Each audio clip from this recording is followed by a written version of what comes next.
got a close-up of you. All right. Oh yeah. I only have. Look at you. Wow. It's all yeah. about John today. Yes, so. So, welcome to Voices of the Valley. This is the one thing that I've been doing, which has been very good, is I put in the lead titles with the new episode and the date, Nice. and You don't have the episode number. I didn't. Rough Edge FM. Irritatingly irresistible internet radio at roughedgefm.com. From the land of lemons, magic, and neighbors who still wave, it's Voices of the Valley. Join hosts Jim and John as they shine a spotlight on local businesses, city council news, community events, and all the colorful characters that make the Santa Clara River Valley feel like home. From Santa Paula to Fillmore and Peru, this is your hometown podcast, Voices of the Valley. Yes, it is, but it is not November, and it is not episode number 5. It is episode number 6, Nice. and it is December 3rd, and I totally dropped the ball. That's okay. All right. It's been a long week. It has been a long week. So yesterday was my birthday. Yeah. Happy birthday. So we are now the same age again. Yeah. And 6-0. yeah. Nice. But man, New aches and pains, right? I need to I got sleepy eyes when I sit there and Mm-hmm. but when I look in the mirror and stuff, I'm looking on the camera and I'm going, are my eyes even open? Yeah, the camera, it's kind of a weird thing. You see it, it's like, Yeah. okay, yeah. So anyway, Just have your eyes. There's a commercial that's like that. I don't know if you've seen it lately. He's like makes direct eye contact and he's constantly looking at people as he's talking to them. oh really? Yeah, until somebody looks at him back the same way and he's like, oh, okay, all right. So, Yeah, isn't that creepy? It's like, mm-hmm. hi. I know people freak me out when they do that. Anyways, welcome to another exciting so this is the podcast after Thanksgiving. Yes. So we've had Black Friday, we've had Small Business Saturday, we had Cyber Monday, and we had Giving Tuesday, yeah, all rolled up into one. I know. That's crazy. All that stuff's gone. And I heard from several businesses that Small Business Saturday was a huge success. Mm-hmm. And they also had a sip and shop in downtown Santa Paula, which was also, I guess, a very big success. Mm-hmm.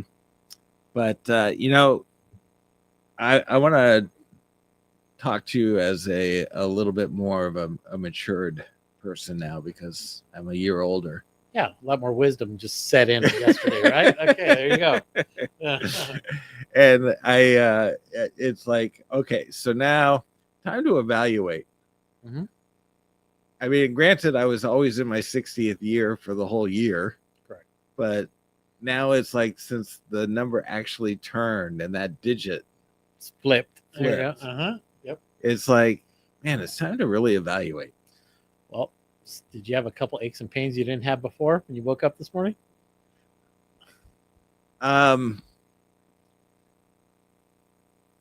No. No, surprise. That's usually the first thing No. you're like, oh, okay, that wasn't there before. And yeah. I'm trying to do less Dr. Pepper, more water. So maybe I'm countering That's the good. effects of Mm-hmm. all the other aches and pains. I will tell you, so anyone who has been debating about doing the sleep apnea test, so I did it. Mine was like 48 times, or it was almost like every minute there was an episode where I was stopping breathing. Mhm. And for the last couple of years, I've been very concerned about the fact that I can't remember anything. Okay. And so, names, people's names, shows that I might have watched, words that I'm trying to think about, lots of things that I couldn't. Yeah. Excuse me, I'd do something and then I would forget what I was doing.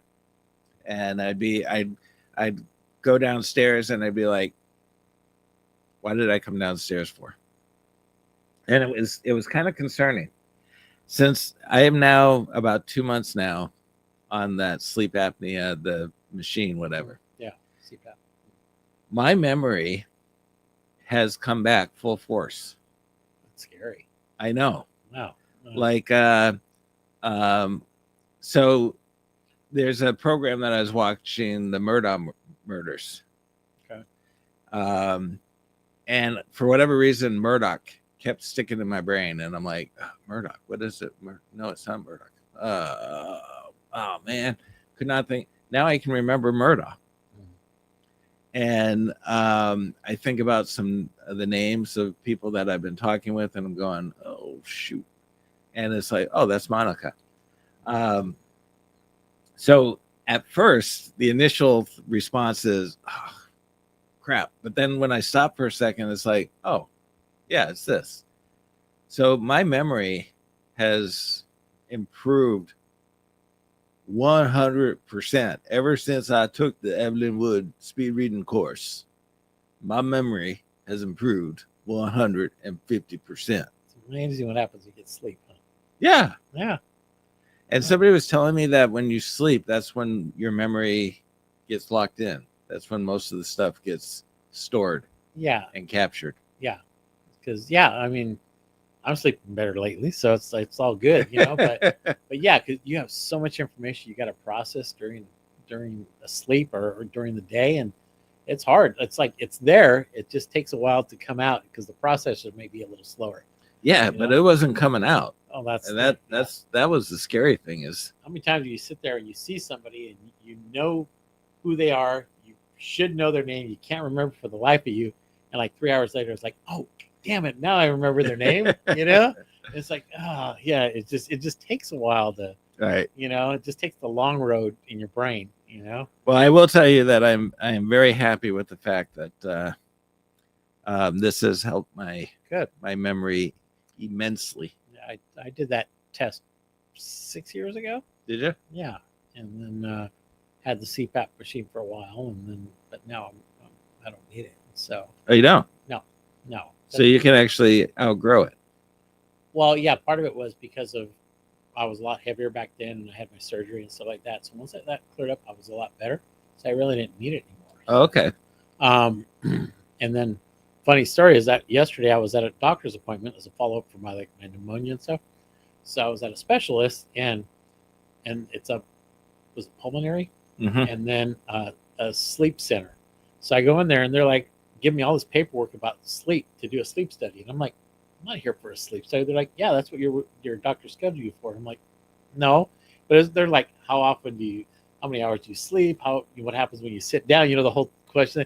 And I'm like, this is dumb. I'm not here for this stuff. And it took literally 20 minutes before they came back and said, oh, we called your primary, and this is what happened. And no, we know you're not here for that. And I'm just like, are you kidding? It's like, I had the information here. I called to verify what it was for, and they couldn't. It was funny. A sleep study, and I was just like, yeah, that's what I did. I almost did another one. Oh, nice. And so, what's our bill of health? So far, so good. Wow, I got to do another round of testing, blood work, and CAT scan just to verify. But he says looking okay. So okay. But specialists are interesting because he was talking me through all these different things that he would do. He's like, well, I might want to stick a tube down your throat to look at your throat. I want to get some samples out of your lungs and all that. And he's like, we need to do this, we need to do that. And I'm just like, what are you talking about? And then it comes down to he's just going to do the CAT scan and the blood work. And I'm like, well, my primary did the same thing. So all that stuff, literally like a half an hour with the guy, and it came down to the same 2 tests, which I originally did, just to verify I'm okay. And I was just like, oh my God, I went through this. But he was going through all the details and all the things he could do, but he decided not to do it. And I'm just like, you just did all that for You're never getting those 20 minutes back. No, exactly. And yeah, bottom line, that's what I'm like, you could have told me that in the first 10 minutes, Right. But he has to go through the whole thing. Okay, so speaking of which, Yes. we're gonna start a new motto for 2026. Okay. And it's gonna be one word. Okay. Where is that? You tell me. Simplify. Simplify. Mhm. It almost sounds like simplify. Yeah. Mhm. But it's simplify. Simplify your life. Yes. So it is time to evaluate, take a look at the stuff that you're doing in your life, what's bringing you joy, what's bringing you stress, what what things have absolutely zero value in your life. Mhm. Now, one of the things that I want to be careful of is I don't want as I do this, I don't want it to become all about me, where it's like, okay, I'm this doesn't do anything for me, so I'm going to cut it out. But it might be beneficial to people. Mhm. I might be helping the community. I might be, bringing value to a group of people, and so I don't want to be greedy in the sense that it's me now, and Kind of balance. yeah. Mhm. But at the same time, there are things that I'm doing that it's like, one, I'm not doing it very well, so I'm only hurting the person that I'm supposedly trying to help, and but it's to learn to say, you know what, you'd be better off doing this with somebody else. That's hard to do, Yeah, especially when they come to you to do this. yeah, Yeah. yeah. And so I want to try to simplify, and we've said this so many times in the show where we talked about how we never ran to the phone when it would ring. If we were outside having a barbecue, we were outside having a barbecue. We didn't have cell phones. We didn't do this. We didn't do that. And I think there's a big piece in America, probably not so much so in the West, as far as like the Midwest and the Southern states, the smaller states. But when you get into places like New York and Boston and California and Texas and Major metropolitan area. yeah, Chicago, it's messed up. Fast paced. Yeah, Everything's instantaneous too. yeah, I don't know if any of those people know how to just sit and relax. You know? right. Yeah. It's just it seems, and it feels normal, but I'm sure some of these other, like in Idaho, they're looking at you going, what the hell are you doing? And I don't know. I would hope that there's still a part of America that is like the good old America. A few years ago, we were in Hawaii, and yes, it's touristy, whatever, but they're on a different level. They're very laid back. Just they always say you're on Hawaiian time. You get there when they get there, kind Yeah. of thing. But it's true. They enjoy life. There's still the places that do all the work, but for the most part, people are just enjoying the moment. And I think we lose that a lot of times. We don't enjoy the moment or where we're at. So I was looking at when I was doing some research on basically trying to take a look at my life and the things that I'm doing, and yeah, I have 15 years. I'll give you 20. Yeah, but I don't see myself between 75 and 80 being able to do the magic like I do and all that kind of stuff. And They just wheel you up there, and then they just like they do the musicians that are in their 90s and they're still singing in concerts. They just kind of wheel them up there. yeah, I was talking about this one friend of mine who was a rock star, and they have a band made up of all these different bands like Boston and Toto and all this kind of stuff. And we were sitting in the green room with them, and they're all sitting there with their walkers and, and all this kind of stuff. And then they walk up to the steps of the stairs, and they're getting help and everything. And then all of a sudden they get to the stage, and it's like boom, hey, how y'all doing? It's and then as soon as they're done, they get to the curtain, and it's like, okay, help me out. Exactly. Yeah, they pour every ounce of energy they have into that show, and then they're done. Yeah, yeah. It was pretty funny. Yeah.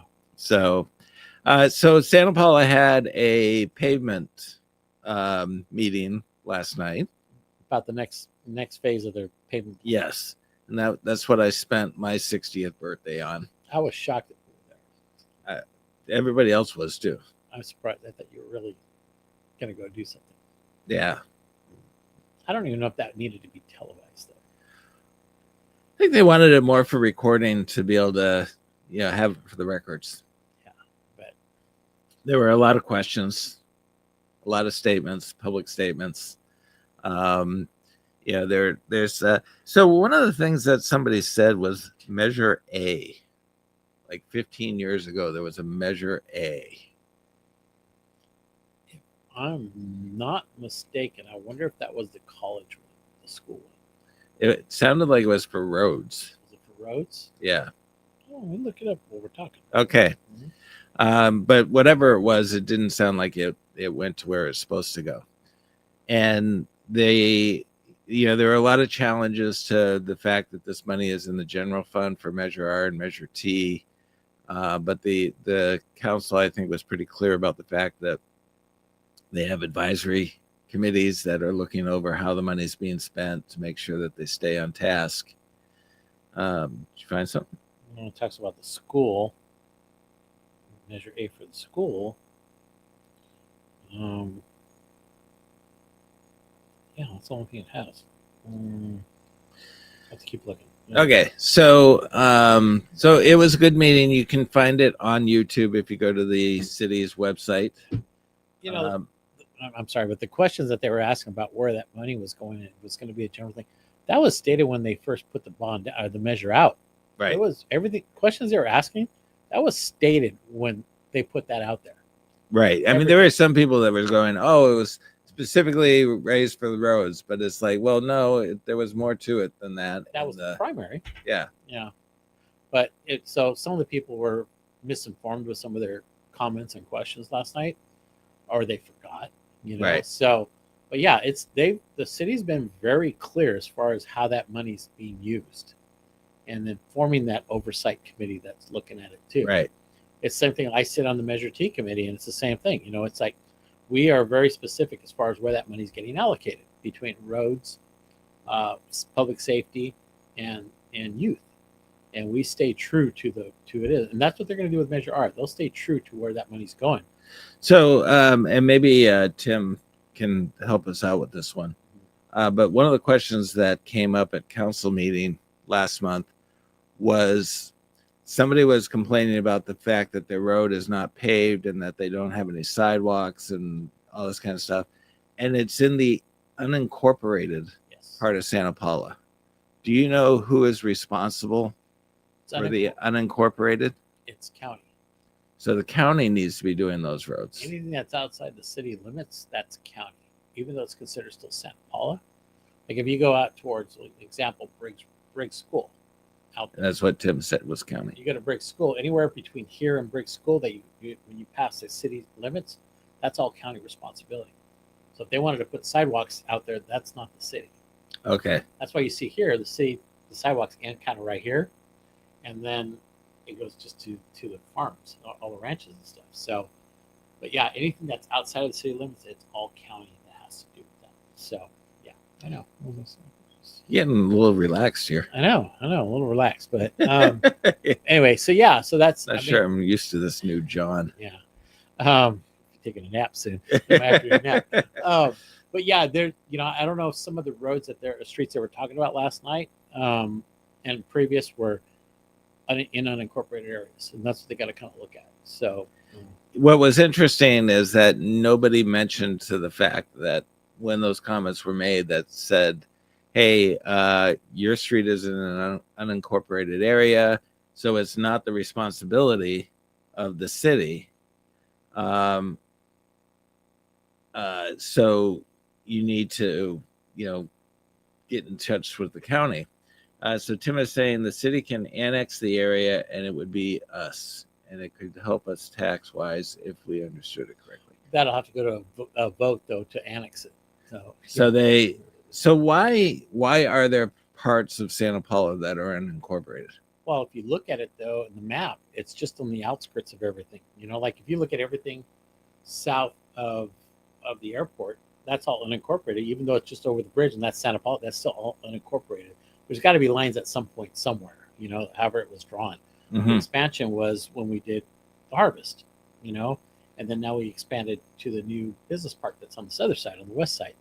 So the city limits will expand another, I don't know how big that area is over here, but it has to be annexed in through votes to vote because Okay. of SOAR. So Because of what? SOAR, Save Our Agricultural Resources. It's an initiative that prevents cities from building on farms or Okay. on farm labor. Yeah. My term is with the land. So it kind of keeps them all separate. That's why you see so many separations between the cities. You have to keep the agriculture vibrant. So you have to So any of those agricultural areas, a lot of them then are under the county. almost all of them are in the county. Okay. Almost all of them. So And so when a farmland gets sold and a developer develops on it, they had to go through the county to get permission. unless a And- city, go ahead, finish your thought. But they had to get permission in order to be able to take that farm down and then to build buildings on it, which then meant that they had to also make the decision to annex that property to the city. Anything that bumps up against a city, they can't do that, and it also helps with taxes, tax breaks. Right. It helps with being a good neighbor, and like the harvest was Limonero. So Limonero is actually not in the city of Santa Paula; they're in the county land. So but they brought that property over and asked the city to bring it into annex it. So 'cause Okay. that does bring more services to the city. Mhm. And it does bring some property tax, not much, but it brings some. But it helps the city expand their services too. Okay, so in the city of Santa Paula, we have the fire department that is part of the county fire, and they get a portion of our tax. They get a large portion of the majority of our property tax in order to do that. In Fillmore, fire and police are county, are they not? No, Fillmore has their own fire department, but county is out there also. So Fillmore does have its own fire. Yeah. But they don't have their own police. No, police and sheriffs, Okay. county sheriffs. So is that a similar deal that they're using property taxes in order to pay? I don't know. I don't know how that's being paid. Okay. I'm assuming it is, but to what percentage, I don't know. And then you have Piru that doesn't have either. It's unincorporated. Yeah. And so because it's unincorporated, all of that property tax money goes to the county anyways. Yeah, because that pays for all the services, sheriff, county fire, all that stuff too. Okay. Yeah. So they're responsible for the roads, they're responsible for the sidewalks, they're responsible for, because the entire town is unincorporated. Now, if you look at, like in Santa Paula, if you look at 10th Street, okay, 10th Street is actual state highway. So the city's not responsible for the road, even though it's in the city limits. The state is for repairs. That's why you're seeing all the repairs that they're doing, the new crosswalks and all that. That's all being done by county or by the state. They're the ones that are doing it. So it's not even a state road, it's It's a it's not a state- county road, it's a state road. Exactly. So that's why you see CHP all the time patrolling through there and so on. So any cities that has a state highway, like in Fillmore, 126 runs right through the city, even though the county police have jurisdiction, but it's also a highway patrol tracks it. Okay. State, so yeah, every city's got that where they've got state highways that kind of run through most of them. So, and that's all. It's a group of a bunch of them. So, Tim said that Fillmore is a volunteer fighters, but they employ a chief and a captain. they employ a handful of people. I don't know Okay. if it's several captains or whatever. But I know they do employ some. Okay. Yeah. So in our case, because we're paying so much of our property tax, when new properties come in, it doesn't necessarily have the same value. People are like, "Oh, we got all these new buildings," and it's all we're doing is we're giving the county more money because they're getting the bulk of the. Yeah, having new housing in Santa Paula right now, while it helps, it also hurts because it's using more resources. You need more safety, public safety there.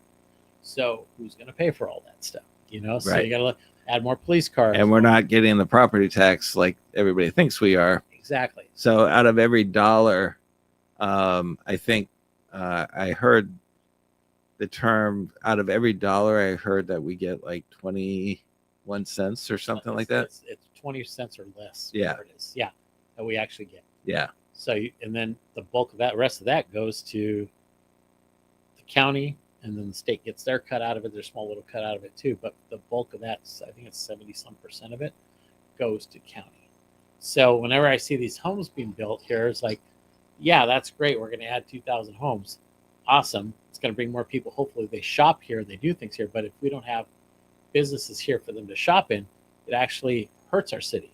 Right. Because it hurts our staff, because now our staff's overtaxed, or they're overworked because there's so many different, because they can't afford to bring more people in. So guess what? They're working longer hours, they're doing more things, more areas to cover, so it's while I love all that, it's hurting. Now when they do the business park out here and they bring in businesses, that's huge for our community, because we're getting all the sales tax for all Right. that. So the key for our community, and I've been advocating for this a while, is we need to bring in more businesses.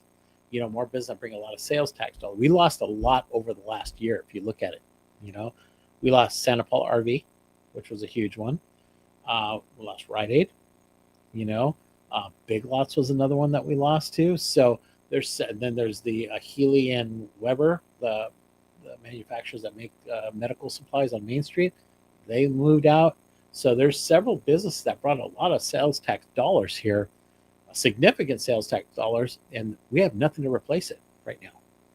So, and I get it. Businesses aren't looking at coming in and expanding and doing right, especially what's going on right now. Right. But we need to do a better job as a city to bring in, to recruit, to get out there and put our name out there and get people.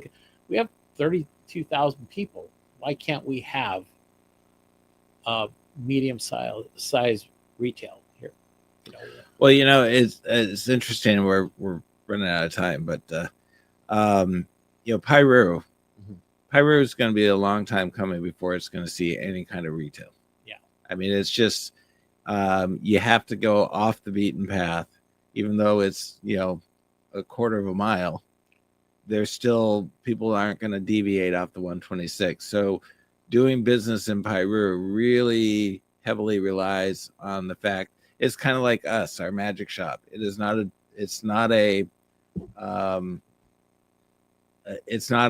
the beaten path. So you have to know about us. Yeah. And so we have to do a really good job at trying to get people to be aware of the fact that we are here in order to drive the business. Yeah. Santa Paula is the same way. Mm-hmm. Fillmore is the only city in the valley that has the benefit of somebody driving through the 126 and seeing a business and going, oh, that's there. Yeah.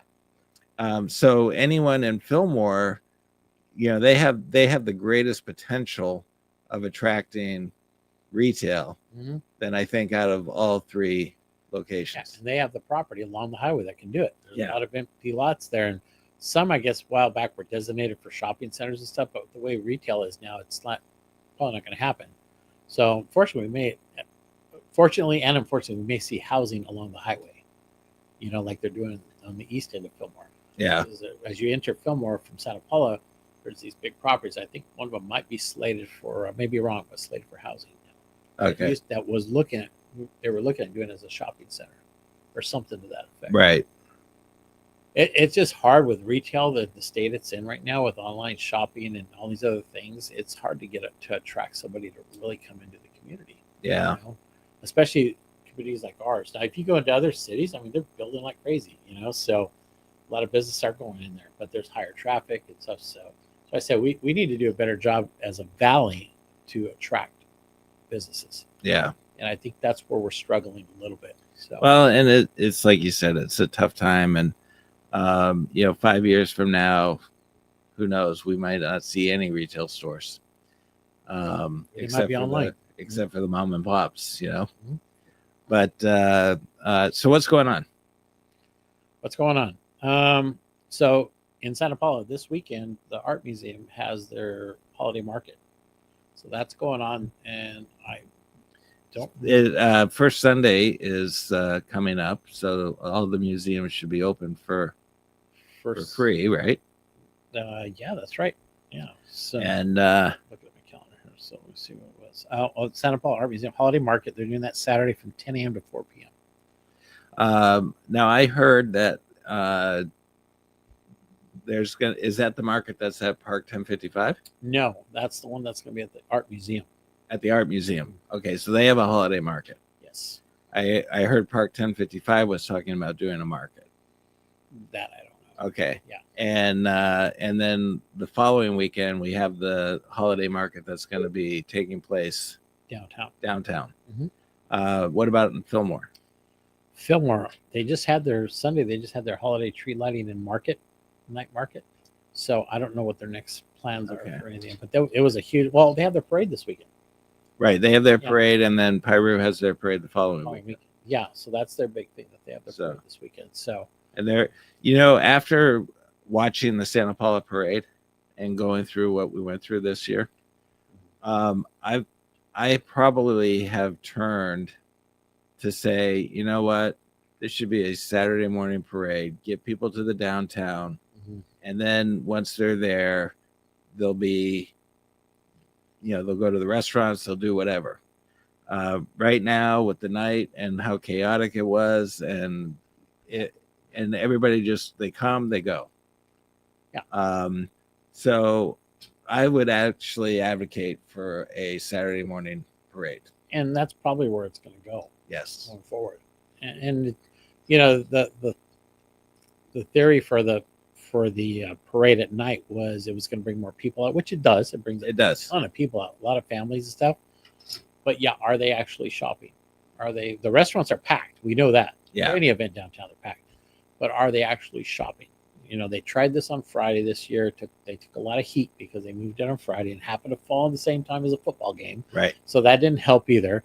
But so I don't know the results of it yet. I mean, I'm sure they can get some analytics off it. I I think they're working on that. yeah, there's a program that can pull that stuff up. The other thing, when I was filming it, I had a camera that was shooting downstream, and all you saw was headlights. Yeah, I know. I saw that on my phone. Yeah. Yeah, it was like once they crossed the bandstand and I switched over to that camera, the view was totally fine. Yeah. But before that, you're just looking at headlights. Yeah. 'Cause And there's not enough lighting down. no, Yeah. no. And so that, and I don't remember that over the last couple of years, Now, for having some that reason, issue. This year was a issue with it, so I don't know why. Yeah. I mean, I know we were on a different side. I was shooting at a different angle. This was more of a direct, whereas the other one was kind of offset. Well, there was a lot more darkness in the background, where before you face the other way, it was against the buildings, and so I think there was a lot more light. Yeah. So I think having it reversed the other way made it look a lot darker. Yeah. Because it was in really dark. Yeah, and I don't remember it being that way. Me neither. So I was going to look back on some of my older videos, but because I think shining against the building lights actually helps light the whole thing up, and there just isn't enough there. right. So And maybe some of the floats were lit up more in past, and so. yeah, But anyway, that's all we got time for. Okay. Yeah. So next week, Fillmore is going to have their this weekend, parade, but next week they're going to have their city council meeting, the council meeting next Tuesday. and Santa Paula is going to be next Wednesday. Now, that Wednesday will be in Santa Paula. Will be they're going to appoint a new mayor and vice mayor. So, Correct. So we'll see how that plays out, how it's going to work out. It's all based on nominations, so we'll see who. We kind of have an idea who's going to be there, but let's Right. until it's official. So And what about Fillmore? Fillmore, I'm pretty sure they're going to do the same thing. I didn't see, there's nothing on their agenda yet, but I think they do the same thing that day. So, Okay. Well, we'll report on that Yeah. Well, we'll take a look at next it and see. Wednesday. Mhm. Okay. That's all for now. Thanks for listening. Stay safe and shop local. This has been a Rough Edge Studios production.